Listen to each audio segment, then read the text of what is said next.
Bonjour à tous et bienvenue dans cette nouvelle vidéo. Aujourd'hui, je voudrais répondre à une question que vous nous posez souvent, qui est comment apprendre le chamanisme dans notre société.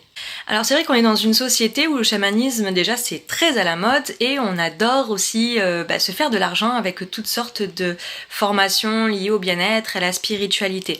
Alors on entend beaucoup de formations, on voit passer plein de stages, d'initiations, tout ça, mais quand ça concerne le chamanisme, c'est assez difficile de savoir qu'est-ce qui marche vraiment, qu'est-ce qui est vraiment reconnu, et est-ce que je vais vraiment apprendre le chamanisme.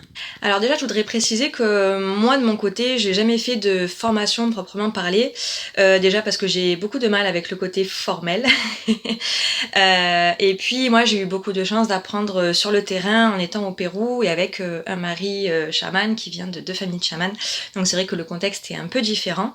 Donc j'ai pas eu en fait d'occasion de connaître ces formations et ces initiations.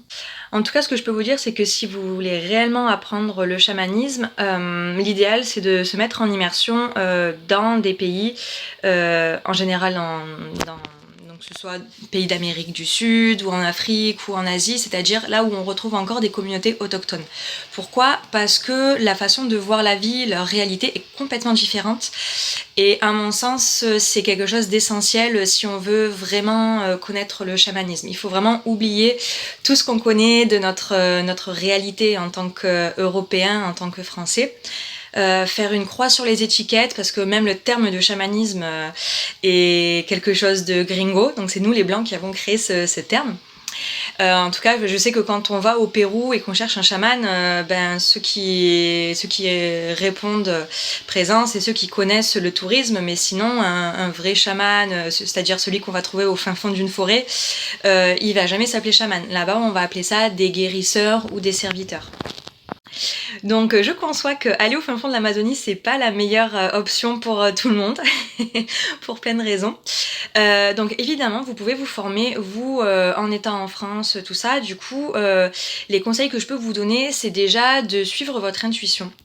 Et de faire marcher votre logique. C'est-à-dire que par exemple, une journée à 2000 €, c'est une personne qui n'est absolument pas dans la spiritualité et qui veut juste profiter des gens.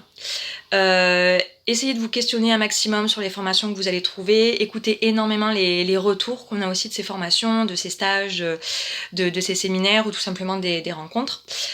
Écoutez voilà ce qu'en disent les personnes qui ont rencontré les formateurs, et n'oubliez pas de vous écouter vous. De toute façon, une des premières choses qu'on va vous apprendre dans le chamanisme, c'est de ne suivre personne et de n'écouter que vous et votre instinct. Donc ça veut pas dire de se couper complètement des autres conseils, ça veut dire apprendre à se faire confiance, apprendre à écouter sa petite voix intérieure et vraiment vous écouter en tant qu'être à part entière. Ensuite, si vous vous posez la question qu'est-ce qu'on doit apprendre pour être chaman, il n'y a rien d'extraordinaire et c'est pas en un week-end que vous allez pouvoir le faire parce que ça prend toute une vie pour devenir un véritable chaman.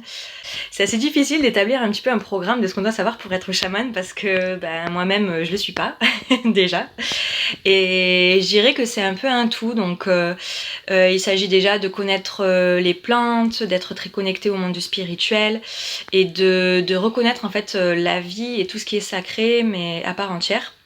Après, en tant que guérisseur, ça après c'est vraiment chacun à sa manière, c'est-à-dire que on est tous uniques, donc vous allez tous avoir une manière unique de guérir, que ce soit par l'énergie, que ce soit par les plantes, que ce soit par la voix, que ce soit de millions de manières différentes. Et là en fait c'est à vous de faire vos recherches, de tester plein de trucs, de faire un maximum d'expériences pour savoir quelle est votre manière de guérir les autres. Si vous avez d'autres questions sur le sujet, n'hésitez pas à me les poser dans les commentaires parce que je pense pas avoir répondu à toutes les questions, c'est une question très très vague. Donc voilà, posez-moi toutes les questions que vous voulez dans les commentaires, j'essaierai d'y répondre du mieux que je peux. Si vous avez d'autres questions sur le chamanisme aussi, n'hésitez pas. D'ici là, je vous dis à très bientôt.